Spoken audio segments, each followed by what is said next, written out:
Allahu Akbar, friends. I would have loved to have the podium on the same level as my friends here so that I can be closer to you. Also, I wish we had just a little bit more light so that I can see your faces. Is this possible? Not the full beaming light, but just something so that I can... Yes, fine. Yeah. I think they are not putting all the lights in order to help with the temperature. But I think that will be fine, because when I see your faces, I can speak with all my heart. And this is all I plan to do tonight. I really have not prepared a speech. I have come in response to an invitation of your National Spiritual Assembly. I have come from the Holy Land, the heart of the planet, the spiritual heart, the administrative heart of our planet, for the Baha'is. And I bring you all the love of the world center.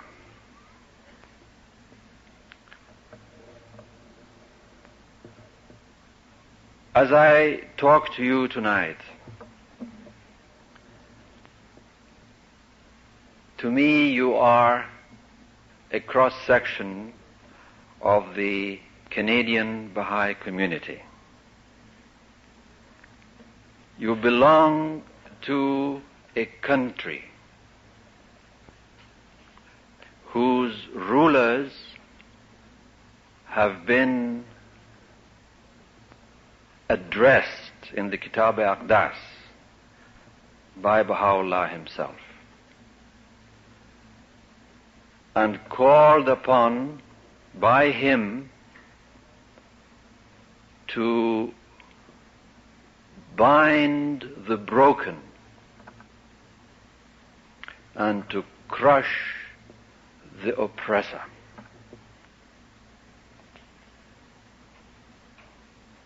You belong to a country whose soil has been blessed by the footsteps of the beloved Master.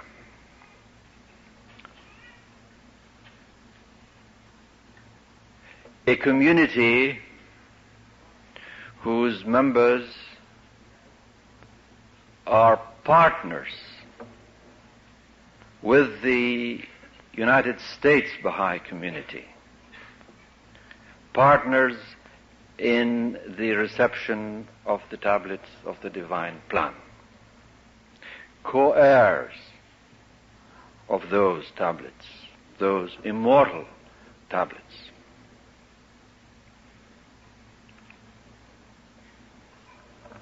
You belong to a community and a country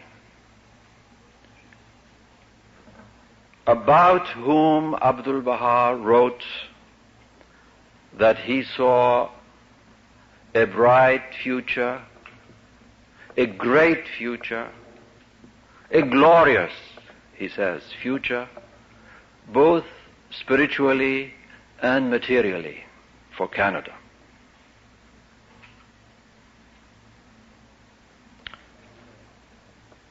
Your National Spiritual Assembly, I believe, was the first in the entire Baha'i world whose constitution was accepted by the parliament of the country.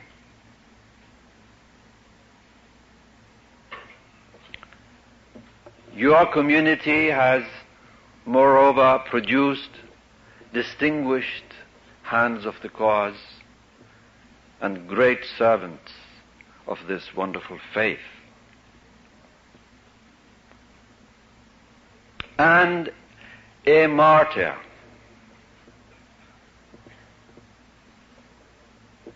who, although she did not shed her blood, but was ranked as a martyr by the beloved guardian.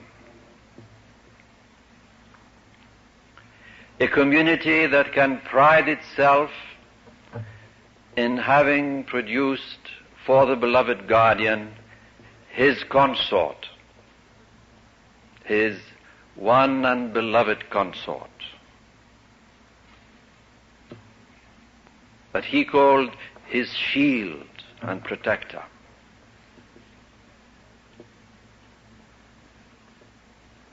Your community has further produced the celebrated and illustrious architect for the superstructure of the Shrine of the Bab, and the architect for the Mother Temple of the West.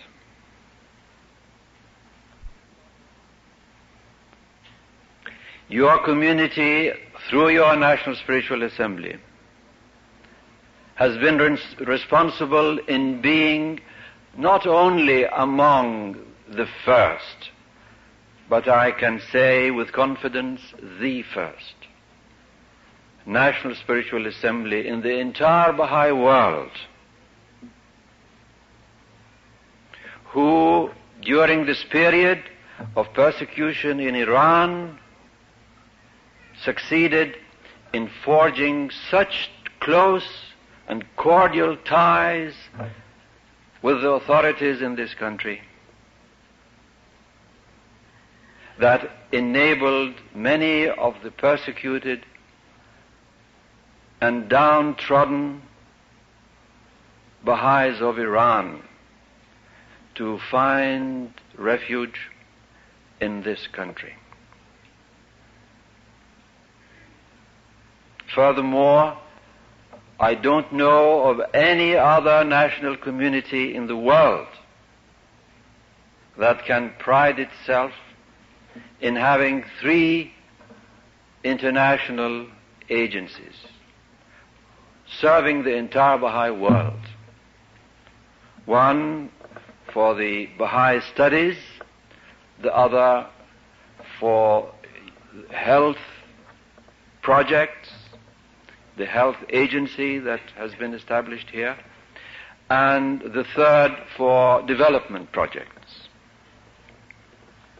Although they are at the beginning of their operation, but they definitely hold great promise for the future.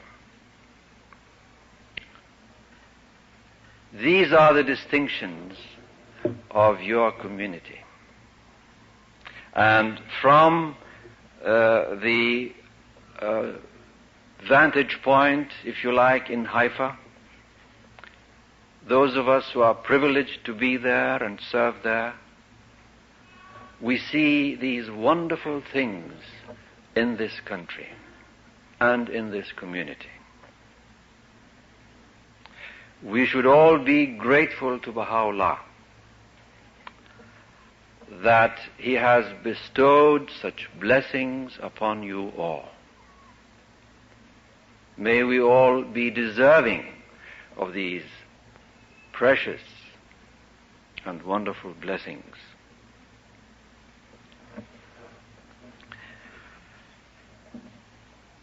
The question that I have been asked so many times during this trip, and of course the pilgrims ask the same question.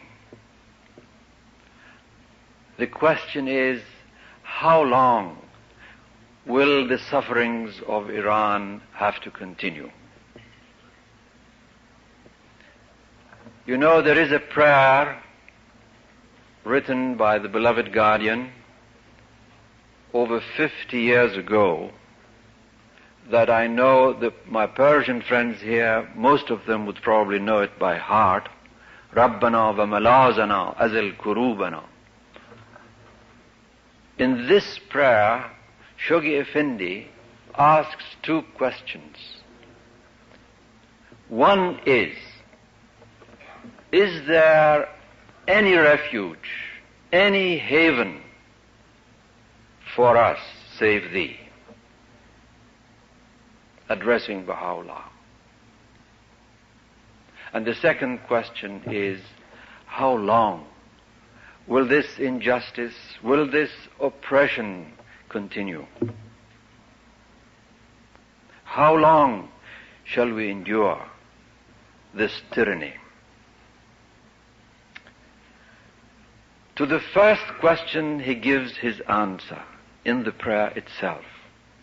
He immediately says, "Nay, nay, we have no refuge save thee." To the second question, he gives no answer. This is locked up in the knowledge of God's knowledge, divine mysteries. We cannot know. All we know is that we have to be forbearing, we have to be patient, we have to be confident that He is watching over us. He is watching over the Persian Baha'i community. He knows, He sees. He has given us the promise, the guarantee of the victory of His faith in His native land. We have to be patient. The trouble is that our patience is just a little bit less than His. In another letter, written about, in a letter from Shoghi Effendi, written about the same time as that prayer I referred to, he gives us an indication of how things will be with the Persian friends. He says that, I am using my own words, not quoting. He says that the darker the horizon, the fiercer the onslaught.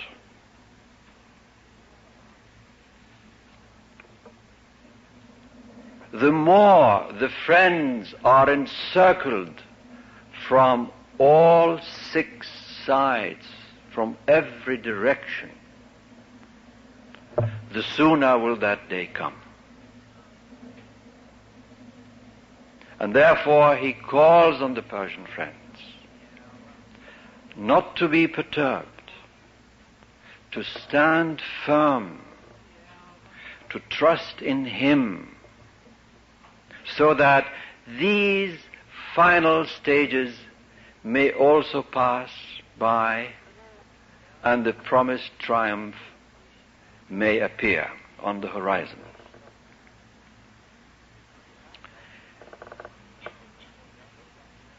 But when we think of what has happened in Iran during the past 4 years, you will immediately agree that the Baha'is in Iran, the community in Iran, has been purified, has been unified,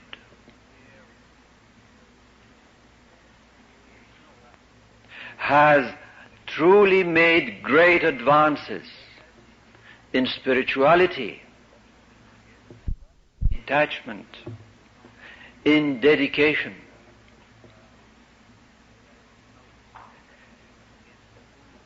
This is the condition of the friends in Iran today. I believe that every one of them, should the test come, should that hour of test come to them, I believe they will stand firm with their lives in their hands, hopeful that they too would win that crown of martyrdom in His love.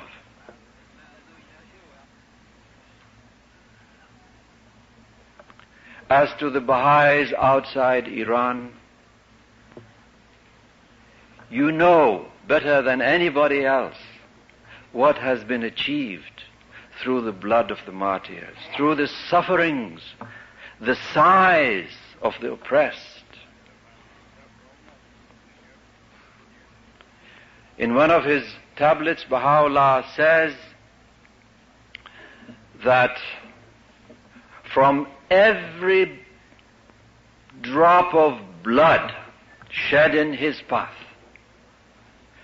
God will raise up thousands of souls, countless souls, to support his faith. I was in South Carolina, and there was a Baha'i who had just come from Honduras. And she said that during the last 2 weeks, they have had 5,200 new Baha'is in Honduras alone. And she was a witness.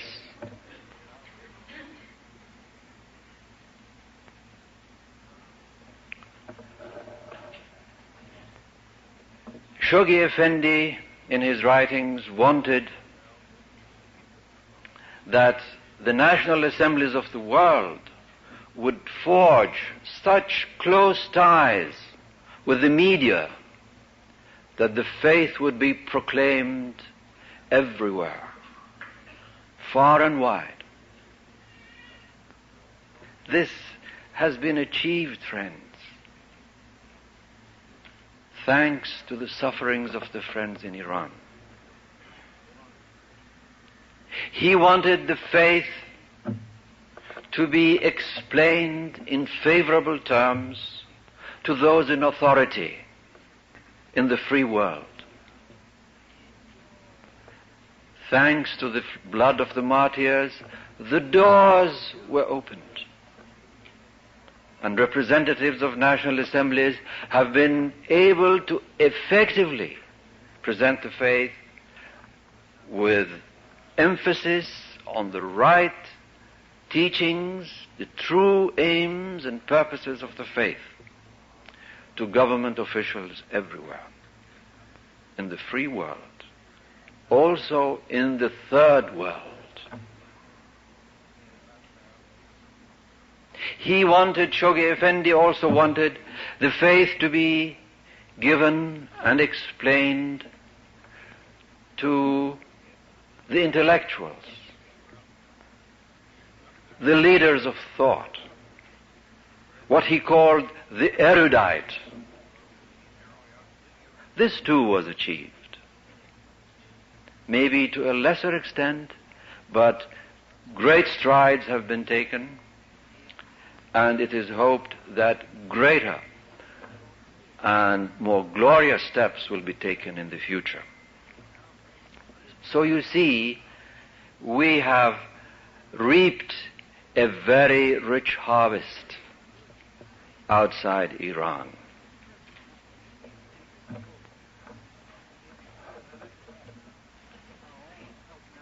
But as the faith is becoming more known and better known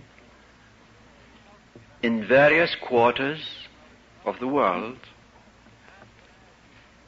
if you read the writings carefully, you will see that there is bound to be more opposition on a wider scale everywhere in the world. That the opposition will not be confined to Shia Islam in Iran. It will spread to other denominations within Islam. And then, as Abdul Baha has clearly stated, throughout America, he says, Europe, Africa. He refers to the strongholds of Hinduism, of Buddhism, and then, as if to sum it all up and to make sure he has not left anybody else, he says, all the peoples and kindreds of the earth, one and all, he says, will arise to attack the faith of Baha'u'llah. Shoghi Effendi, confirming what Abdul Baha has said, has told us that peoples,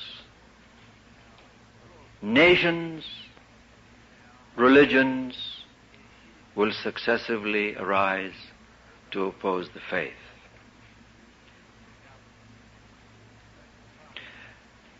We may be surprised that in a free world like North America, how could we have opposition?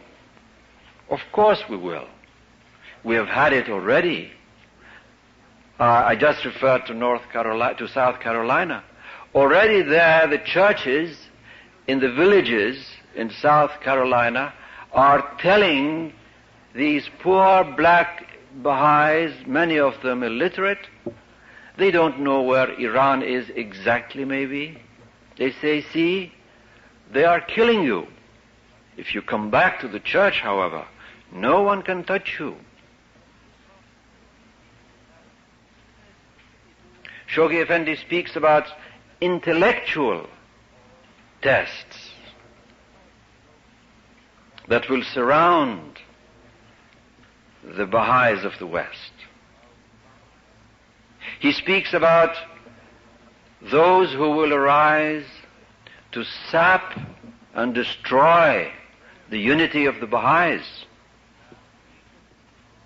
those who will misrepresent the aims and purposes of the faith,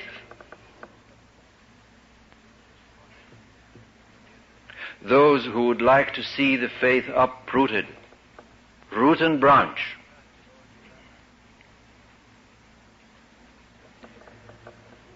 Such a day is ahead of us. Such a contest is ahead of us. I don't tell you this to frighten you. I tell you this so that we might be realistic in our deepening work, in our consolidation work, in our study of the writings, so that we might be prepared for the days to come. In God Passes By, in the last chapter, Prospect and Retrospect, he speaks about the process of crisis and victory that go hand in hand. When we have opposition, following it, of course, we have a crisis of some kind, but this crisis leads to victory. The victory, in turn, incites the enemies of the faith to attack us in another time. This time, again, such attacks will lead to a further triumph for the faith. So this is the pattern of Baha'i history.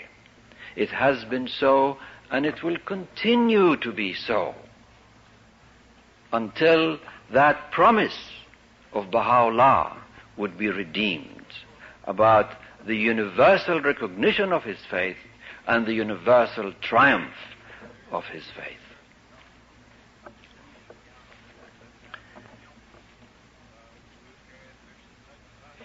When Shoghi Effendi speaks about this opposition, he actually refers to the rising forces of nationalism,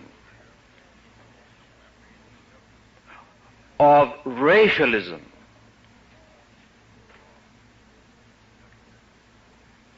of materialism,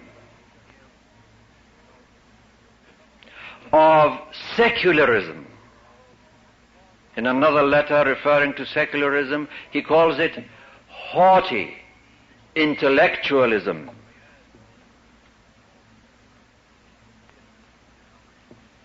And finally, to the forces of ecclesiasticism that we now see in Iran, and we will continue to see everywhere else, because in most cases the opposition will be generated,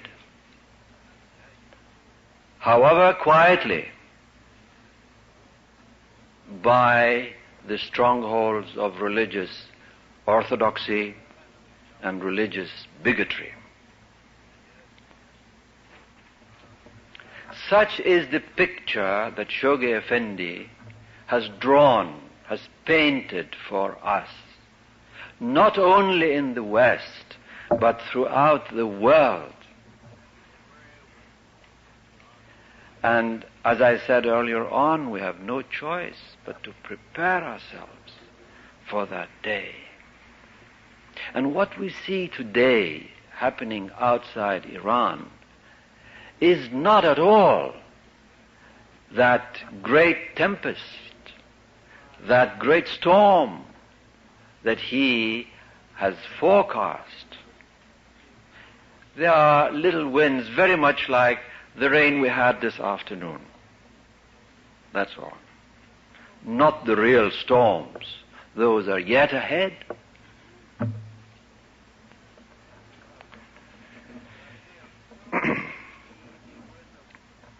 Now, in order to prepare ourselves, we go back to our own personal lives, each one of us personally, individually, because without this individual effort, nothing can happen. Shoghi Effendi says, even the concourse on high are powerless to help if the individual does not arise.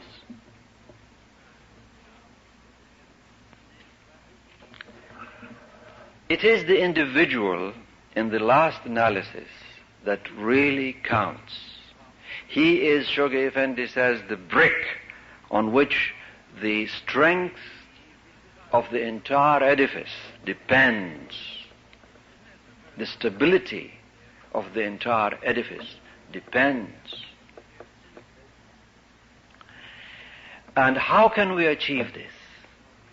We can achieve this through our daily efforts in teaching the faith, in having reliance upon the promises of Baha'u'llah, who tells us in no uncertain terms that if we arise, then we will see with our own eyes how Baha'u'llah will fulfill his promise. We have to be sure that he will fulfill his promise. Our faith can be either like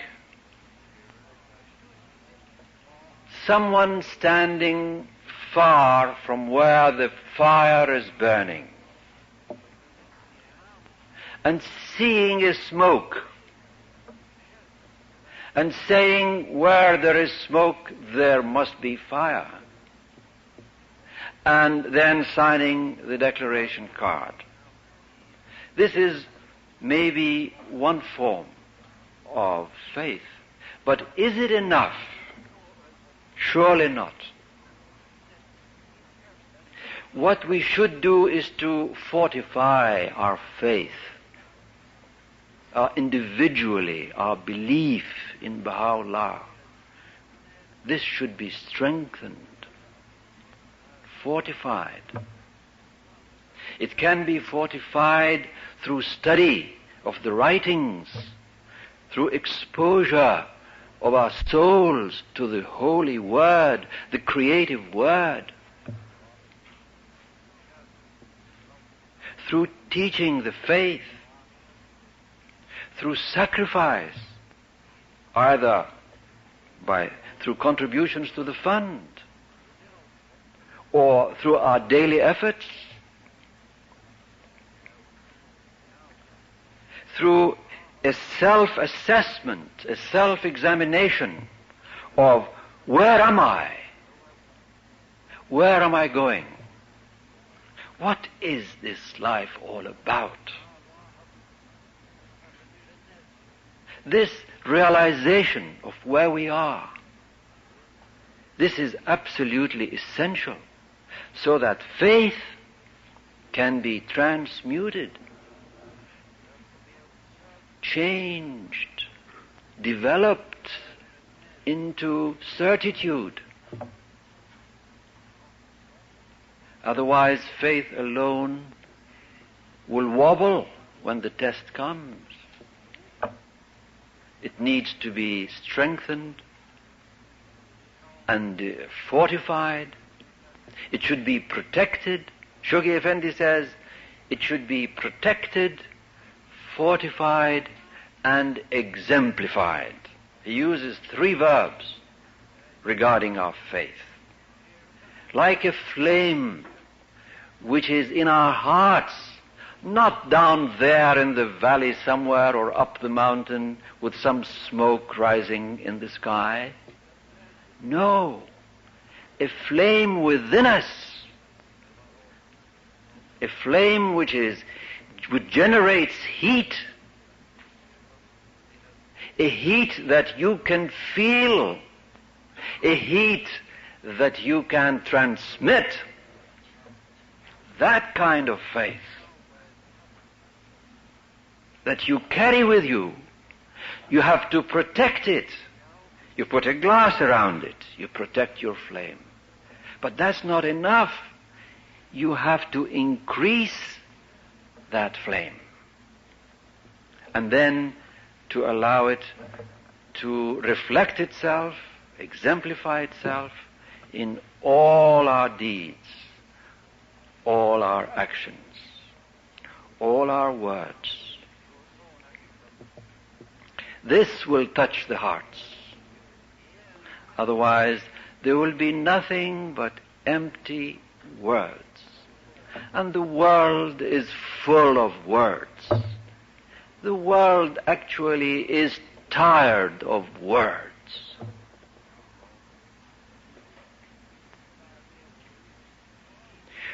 When Shoghi Effendi speaks about the leaders of thought and the erudite, what do you think such people, when they learn about the faith, will do? Would they not want to know what influence have the words of Baha'u'llah had on our lives, individually and collectively? Wouldn't any intelligent seeker want to do that?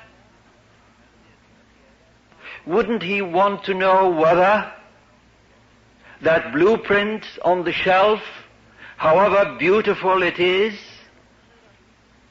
however unique it is, wouldn't he want to know what we've done with that blueprint? Whether we have built something, and if so, where is it? And what is it?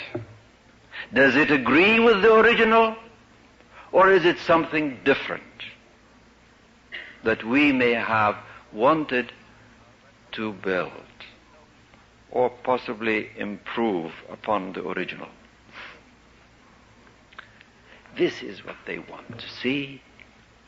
You see what grave responsibility lies on the individual. And the individual, friends, the individual, it is not his job to look at his neighbor, to see what his neighbor has done. If he has arisen, he will arise. If he hasn't, he might think, well, why should I do it? He hasn't done it. Our responsibility is to God. Baha'u'llah in the Tablet of Wisdom says, regard not the children of God and their deeds and doings. Fix your gaze on God's never-ending sovereignty. In another tablet, Baha'u'llah says that those souls who are steadfast,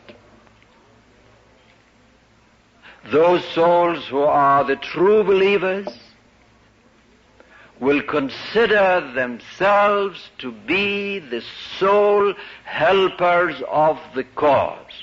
Each of them will so think. It means that I should not think that there is another Baha'i anywhere in the world. This should not give me a sense of pride. God forbid, I hope it won't. But what Baha'u'llah is saying is not to make our deeds conditional upon the deeds of others or their lack of deeds. We should think we are alone. We should think we are Mullah Hussein. Imagine Mullah Hussein as he left that room in the house of the Bab. And as he walked the streets of Shiraz, he was alone. The Bab in his house, in that upper room, and he alone, facing the entire world. Such should be our faith. Not to make it conditional upon anything, upon anybody, but to realize the preciousness of our sacred tie to Baha'u'llah, and to try to live in accordance with what would be his good pleasure. Because without his good pleasure, whatever the service we render, in whatever form it is, has no value at all. Because service has a form. It also has a spirit, just like we have a body and a soul.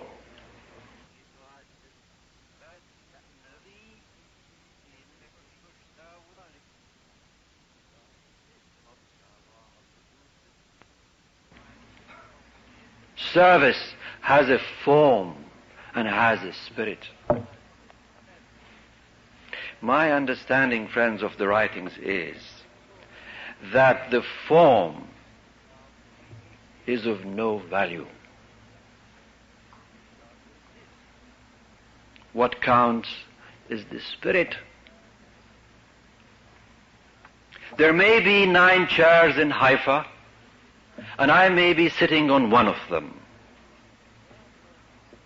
But if I am not serving Baha'u'llah in that spirit that would win his good pleasure, that chair is of no use to me or to anybody. That chair becomes my test. It becomes my calamity. That chair could be not in Haifa, it could be in Toronto. It could be in any of these localities, anywhere in the world.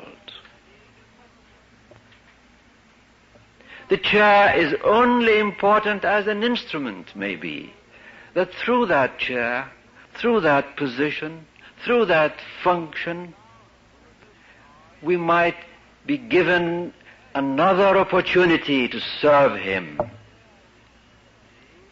But even if we have no chair, we can serve him. The spirit counts.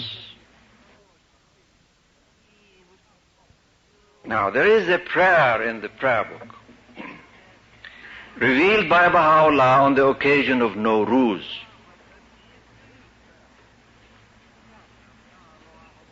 In this prayer, Now, I'm putting it in my own words. I'm not quoting because my head is like a sieve. I can't remember anything these days. Forgive me. But I'll give you the essence of it. And then you check with the exact words of the Blessed Beauty. And I want to explain it. This is why I'm using this type of language. He envisages two souls in that tablet. One who has fasted all the 19 days. Because you know Nowruz comes at the end of the fasting period. So he's commenting about the fast. One who has fasted all the 19 days. But for some reason, it's not acceptable in his sight. His motive was not pure, whatever.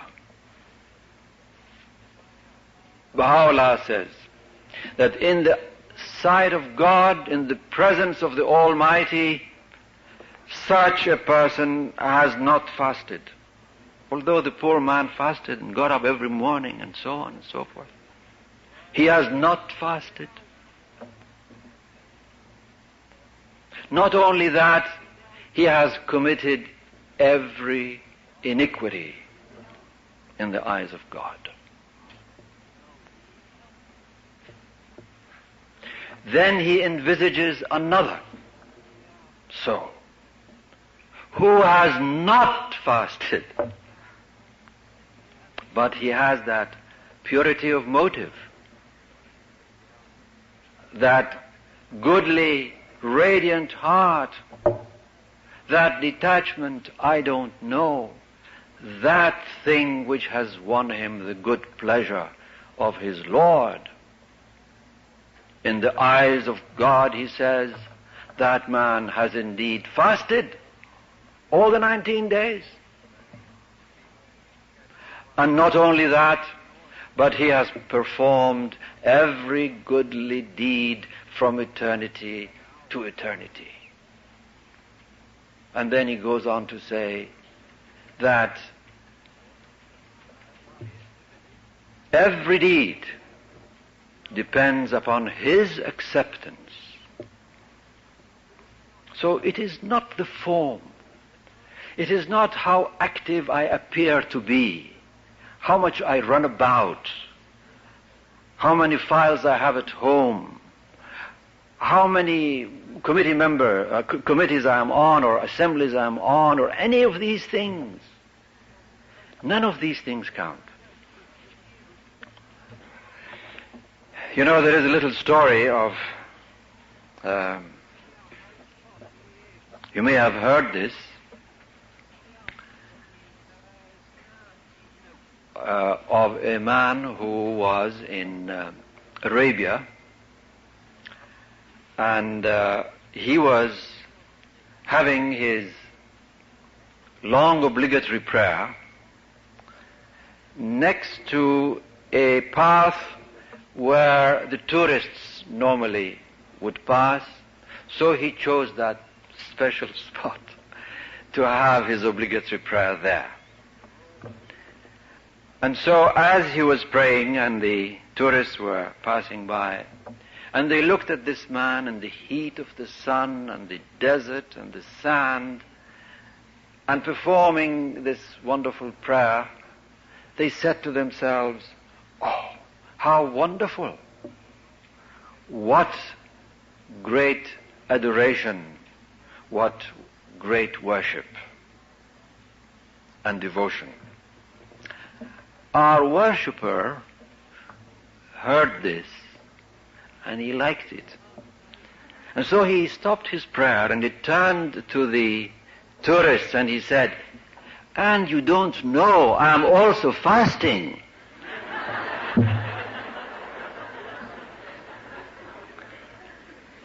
Now, if, God forbid, we serve the cause, instead of for the sake of God, we serve the cause for the sake of man, we have wasted our lives.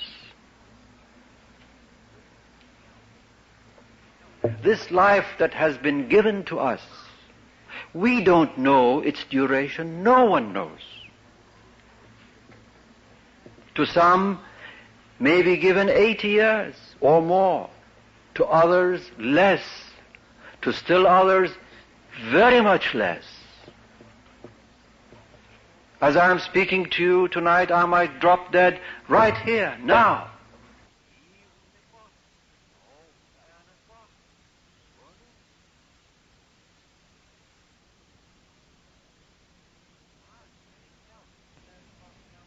Doesn't Baha'u'llah say that death shall come to thee unheralded,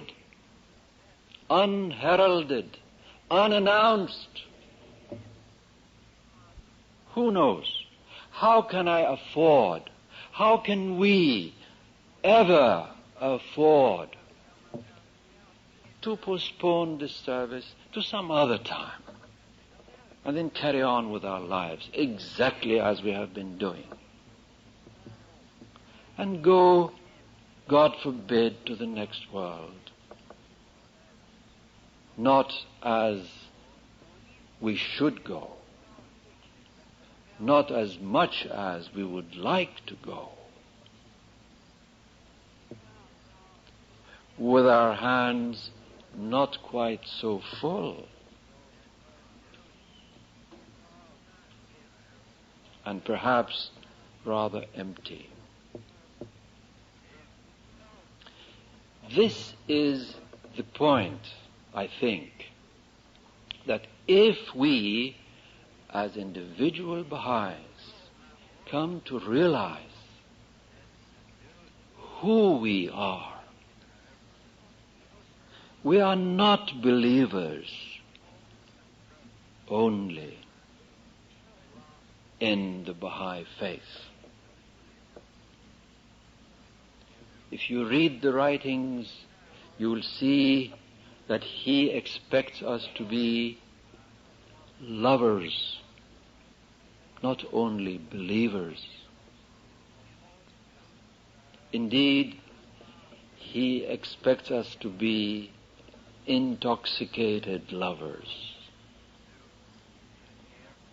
In the faith, there is always a minimum and a maximum. The minimum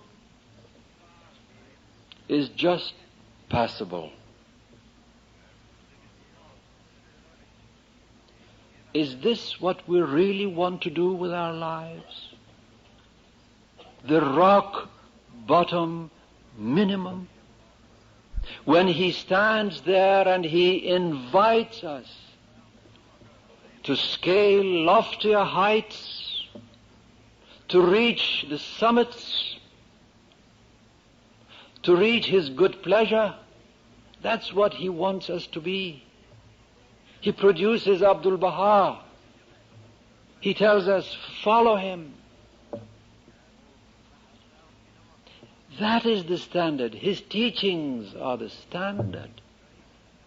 It is to the maximum that he is inviting us, not to the minimum. The minimum is if someone would accept Baha'u'llah, let us say after having seen the smoke, and that's it. He is not required absolutely to contribute to the fund, for example. No one is going to come to his house to check if he has performed his obligatory prayers, or whether he has fasted, or whether he's studying the faith. No one is going to take him to task individually because he's not teaching. Okay. He lives his life, and then one day he dies. Now the Baha'is get together and have a prayer and bury him. Now, is this the sort of life we want to live? Baha'is, yes. Surely not. What he wants is something else. Why did he bring his cause? Why did he himself suffer? Why does he pride himself over the martyrs and heroes of Iran?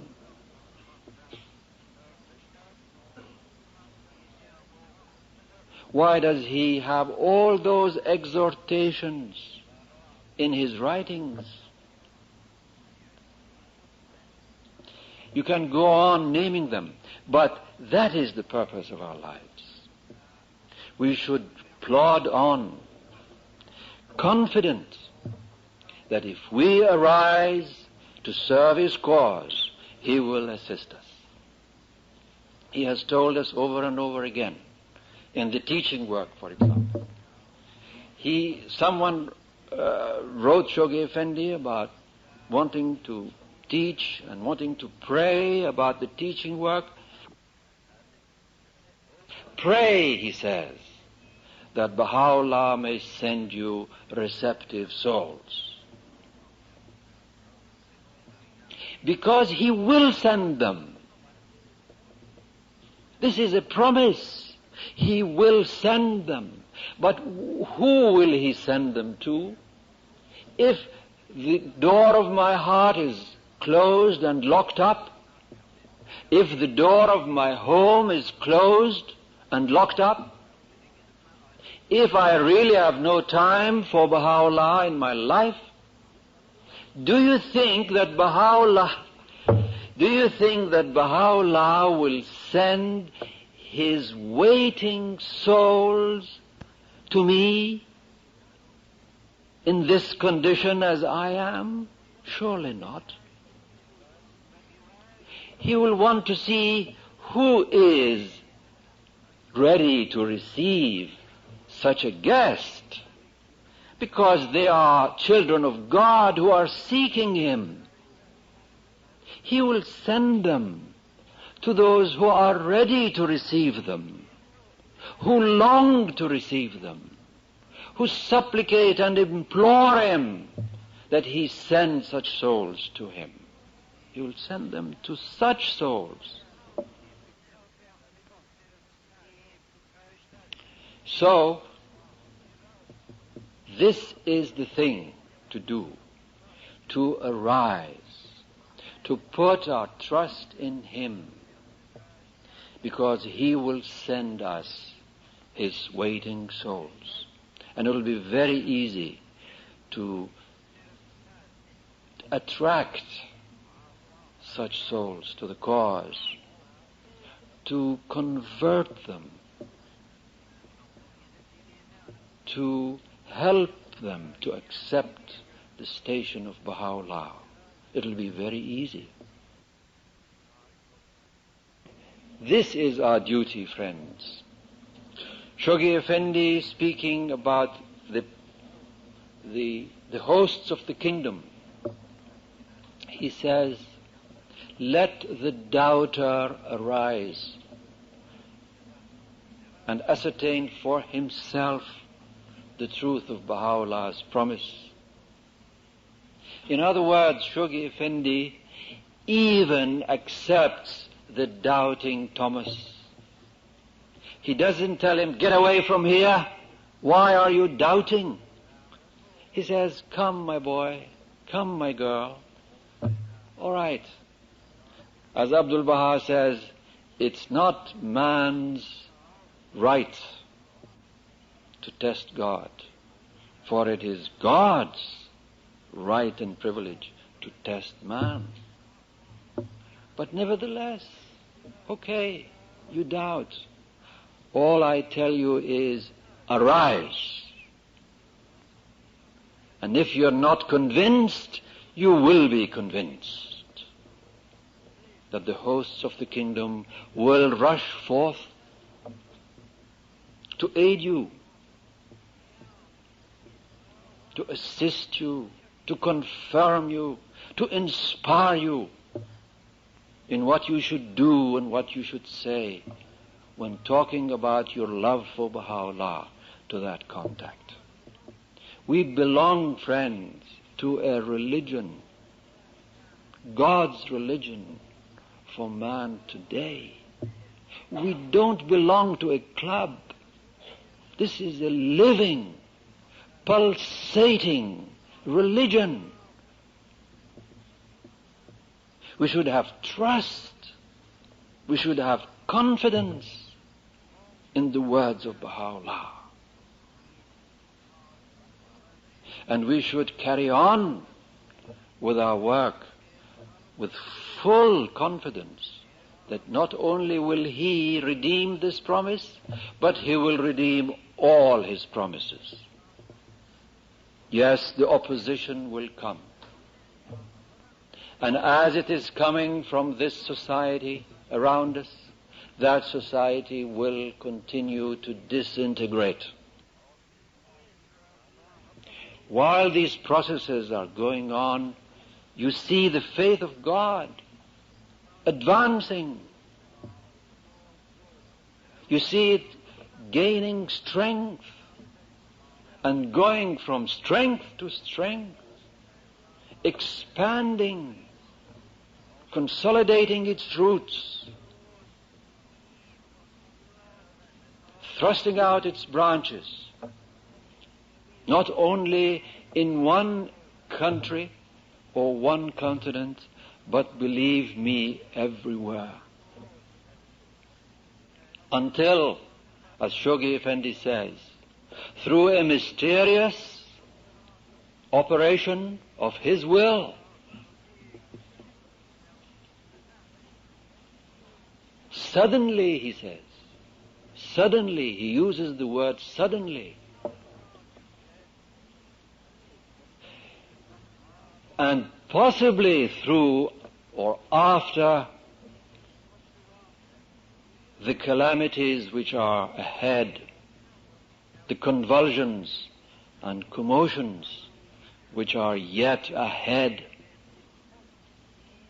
there will be, he says, a sudden thousand-fold increase in the numerical strength of the Baha'i community. This he wrote not in reply to a question. He wrote this because he was impelled by whatever divine forces impelled him to write. Over his own signature for Baha'is and non-Baha'is to read. And with confidence he says, there will be the sudden, at its appointed time, the sudden thousand-fold increase in the numerical strength of the Baha'i community. And he goes on to say in that same letter that there will also be a corresponding increase in the material power and the spiritual authority of the faith of Baha'u'llah. Why did he have to write these things if he was not sure, if he did not see, almost with his physical eye, what was ahead? He wrote these so that we wavering human mortals will be assured that the victory is guaranteed by Him, that all we have to do is to arise. We can delay the victories, but we can also speed them up.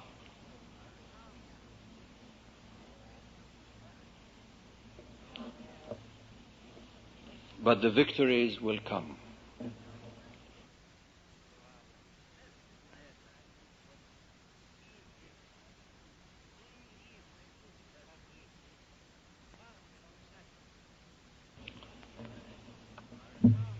Before I finish, I would like to say just a few words to the youth. There was a special message from the House of Justice to the youth of the world. And I'm sure that you must have all read it. It was published in the Canadian Baha'i News, and of course in all other newsletters throughout the world. I suggest that the youth look up the references in that message. I understand there is some form of a conference or seminar for the youth very soon. In preparation for that, I suggest that the youth committee or its helpers try to find the references that you will see in that message. There is reference to the immortal, youthful heroes of the heroic age. Who were they? To try and find them, list them, talk about them. Then there is a reference to the first wave of persecution during the Baha'i dispensation in the city of Shiraz. What were the circumstances? To study this, to find it out. Then there is a reference to Baha'u'llah's statement about the youth. What is that statement? Where was it published? What is the full text? Or one made by Abdul Baha about the youth. Likewise, where is that reference? And then there is a list of qualities that Shoghi Effendi saw in the youth, loved to see in the youth, the praises that he showers upon the youth, and the qualities and virtues of the youthful members of the Baha'i community. There is a list of all those things that Shoghi Effendi has said. Not all, but some. To find the references. This is how we learn. And then there is at the end of the message a reference to the role that the youth have in attracting the attention and respect of their own peers and of assisting in the final triumph of the cause of Baha'u'llah. The youth of this generation have a special mission that the youth of my generation did not have. And the youth of a future generation, I think, will also not have in the same way. We are approaching the end of the century. We are approaching a time when Abdul Baha has clearly, and Shoghi Effendi has confirmed this in his writings, anticipated the establishment of universal peace, of the lesser peace. At that time, myself and people of my age will probably not be there. The administrators of the faith, the leaders of the faith, the representatives of the faith will undoubtedly be those of you who are now passing through your youthful years. So you see, you have been selected by the hand of destiny. From all the generations of youth, from time immemorial, to be living at a time when humanity will come of age, when humanity is ready for this great step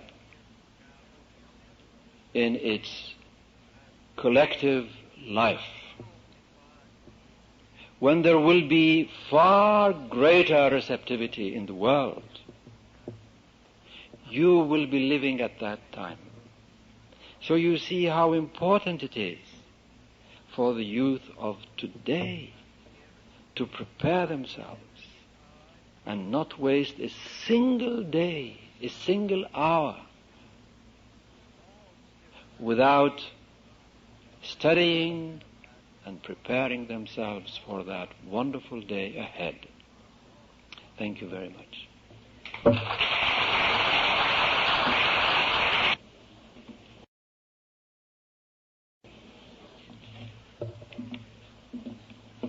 You know that contact with the Baha'is in Iran is very difficult.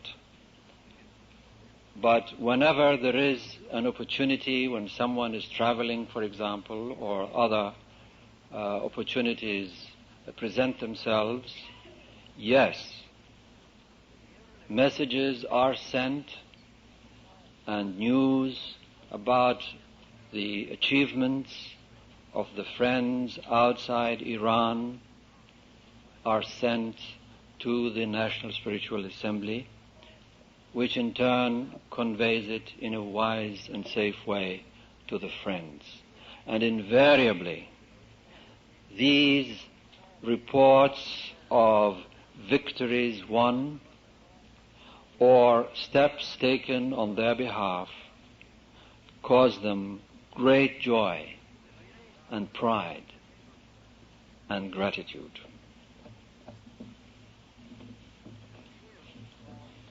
There are two questions here, friend, one in Persian and the other one in English, but both of them really refer to the same topic. The questioner asked that in the message of the House of Justice to the Baha'i world this last Rezvan, the Universal House of Justice referred to point to the fact that the Baha'i communities must turn their attentions to the economic and social events in the non-Baha'i world. Is it possible to have further explanation to this? This is a very good question. It is impossible to give a full explanation to you at this time. But briefly,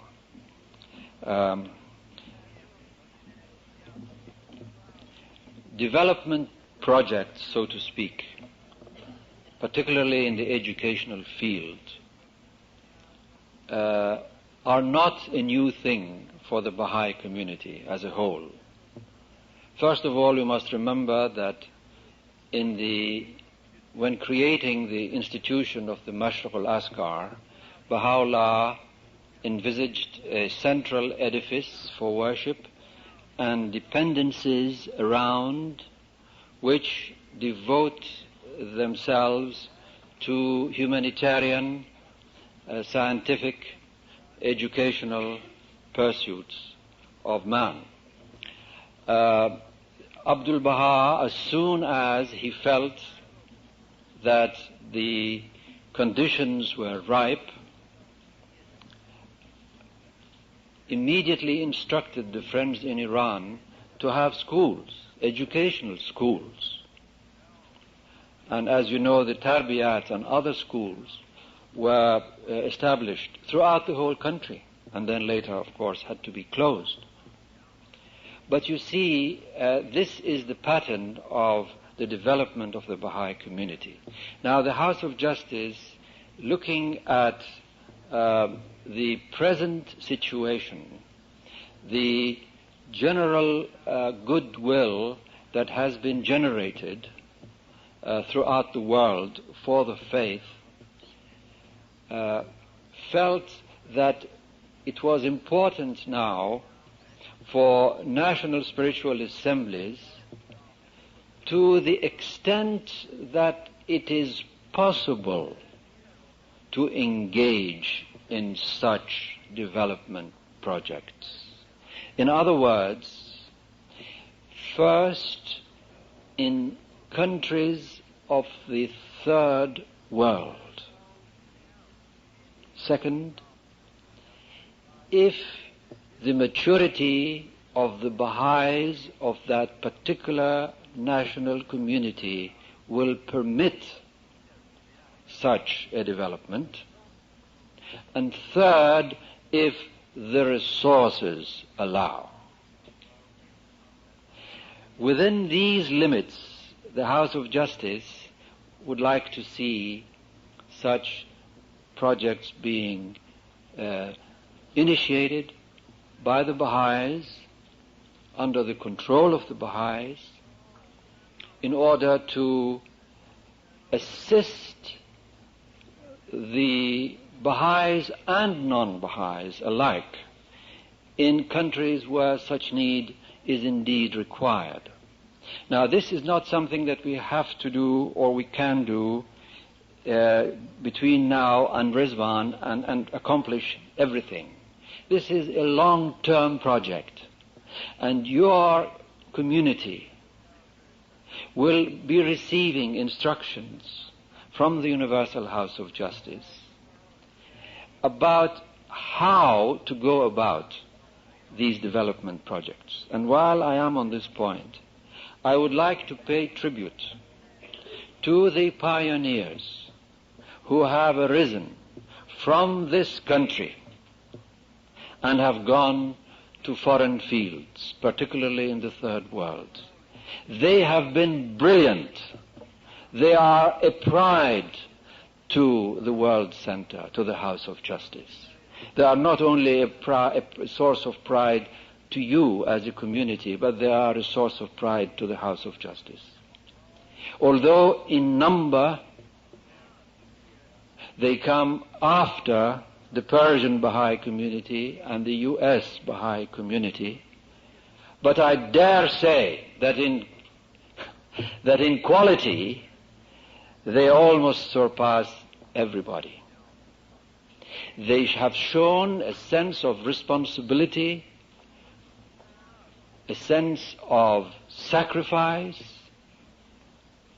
of perseverance. Of course, there have been quite a few who have come back. Of course, there are many now in the field who are having problems. But they welcome these problems, I think, with a spirit which is exemplary.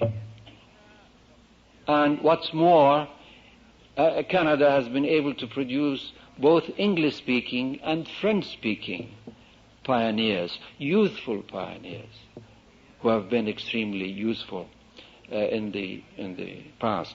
And I think you will find that in the future the House of Justice will be calling upon the Canadian Baha'i community to engage to the extent possible in such development projects in the Third World. Where is the greatest priority in the world for pioneering? Are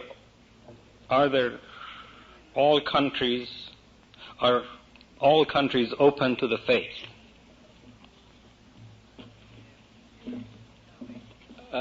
All countries except those in the Eastern Bloc, where traveling or settlement is difficult.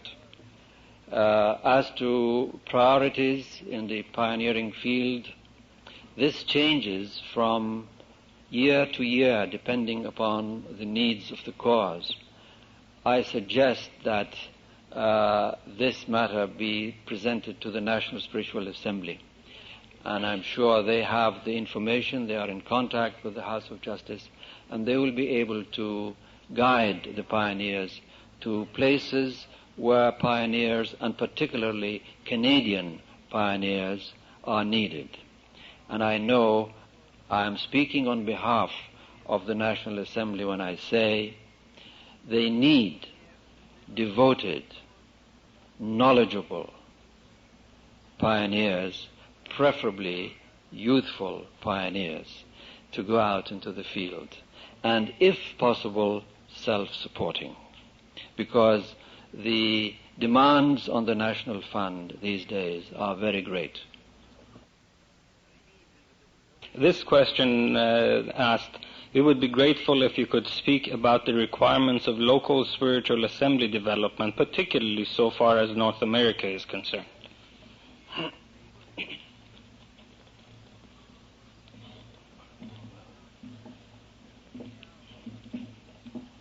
this will require a whole talk on the subject of local spiritual assemblies, and I think it's impossible for me to enter into this subject this evening, and I request the questioner to refer to the institutions of the faith for adequate answers.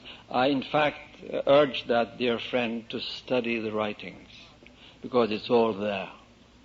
All you have to do is to pick up the right book, and if you don't know which book to pick, you ask a knowledgeable Baha'i, and they will show you the book, and you read it and study it, and it's all there. God bless you.